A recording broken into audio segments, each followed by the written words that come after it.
Hello. Hi, Travis. I'm going to be doing a few of these. I'm going to do some specific ones for Kyle, Quaid, and Michael.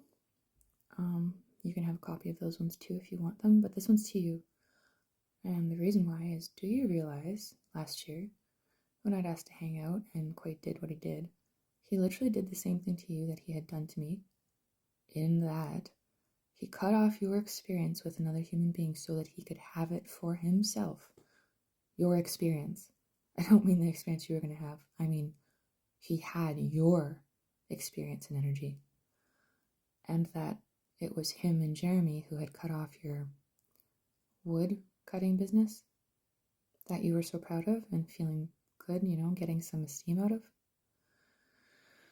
When I'd been talking about procedure and starting to understand what narcissism is, this is it. It's like moves on a chessboard so that they can have your energy, your opportunity, your life from you, instead of you getting to go through your own opportunities and learn stuff and get to have your own life. This is serious stuff for you and for your kids. When Chris was doing coke out with Sean, when they were getting really toxic again around my birthday, the year before Kyle and I broke up, he was stanking on you and your mom. Yeah, for her watching the kids or wanting to hang out with them, and for you using up her time, taking her. Why did he need to do that at 2 a.m. when neither of you were there? This stuff isn't just weird. This stuff is crippling through time. A lot of the people that I've been trying to defend and talk about are people who have had their own lives and experiences damaged by these impulses. The people who have died, either committed suicide or not wanted to participate and so just stopped eating, most of those people have been after I have seen the tone of life that they have been experiencing, which has been devaluation, which has been making them feel worthless. Your feelings are actually a really big deal. I'm actually kind of feeling a little broken right now. I had been offered access to a Shambhala ticket, and I was like, wow, that's awesome. I haven't been in 6 years. I've only ever gotten to go once. That would be really sweet. And then I downloaded 6 different sets from artists I thought would be safe. And then I listened to the lyrics and most of them, and I was like, holy shit, I am so glad I'm not on drugs right now. Because if I'd been trying to have that experience, Shambhala is supposed to be a safe space, right?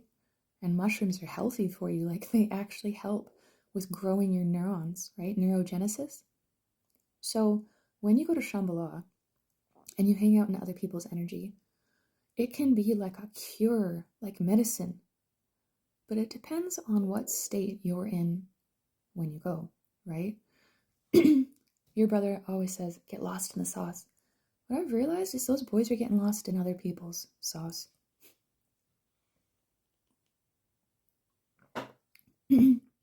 As in, if you go there and you're kind of being a shitty person, but everyone else is being a good person to you and giving to you, and you get to dance with all these good vibe people, you charge up.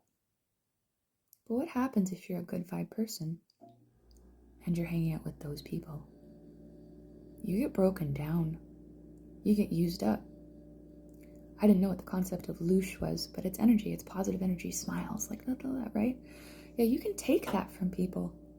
It's actually a measurable thing. Etheric energy is something the trees make, and it's something that we make. And when you're in good relationship with people, you can share your ether, you can share your aura, you can share your vibe, right? You talk about being a good dad all the time, and I believe you are. I believe you're the best dad you can ever be. But if you are being looped into these kinds of systems, if you're practicing them for yourself, and if your sons end up learning them, what's going to happen to your mom? I really did not like your ex because she reminded me of my aunt and my sister. Those were the only two that I had clocked yet how toxic they were, and it's because they act like Paige and they deliberately try to get into people's lives to use them for their energy and for their opportunities and for their resources, right? They try to maneuver people to, oh, you do this for me, oh, you give me this money, oh, you pay this for, right? And I was like, no, that seems like boundary violation. That seems like theft. That thing seems, yeah, that's just the tip of the iceberg, because narcissists are actually a lot better at being covert, is literally the word they use in psychology, at hiding the moves, the maneuvering. Blaine really doesn't like anyone trying to tell him something. And I was like, okay, yeah, no, like, stand back on your heels, be in your boundaries. That makes sense. Like, I have him in my head all the time.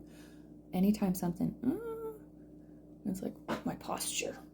The same way that he likes to say it. Because, yeah, when you get back into your own energy, it's easier to tell what's going on because you're not serving, right? As you're trying to make other people feel better, you're not actually practicing your own awareness very well. At least I don't. And they kind of count on that to be able to still have access to you even when they're causing negative effect.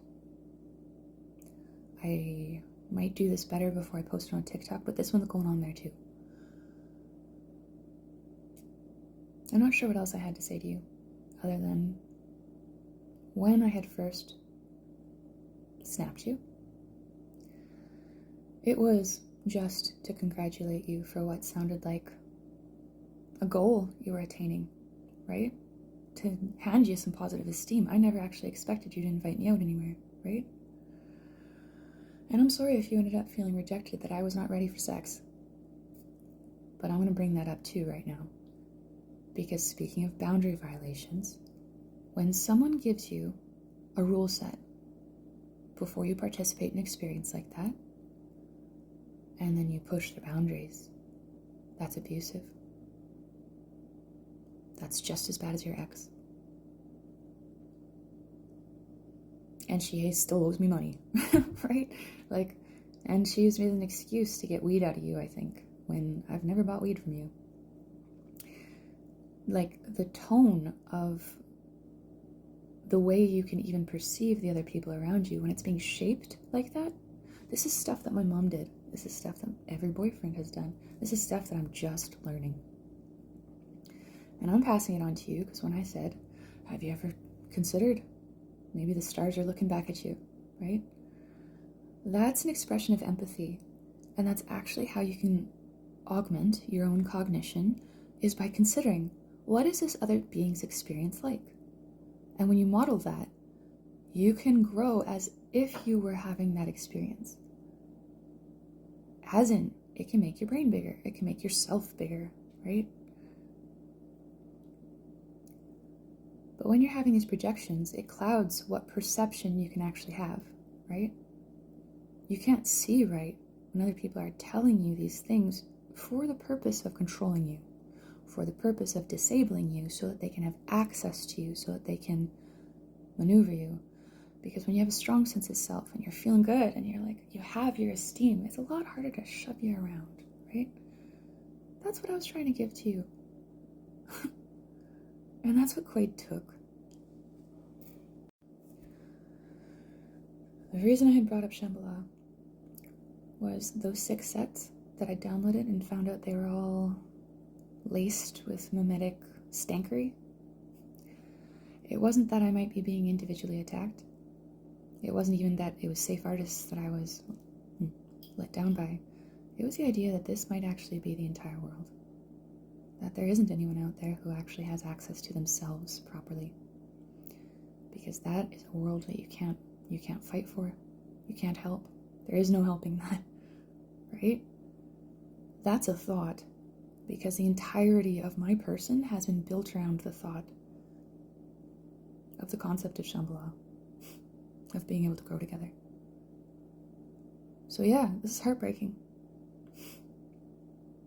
I don't know if it's true, but I would like to talk to some people, just in case it's not.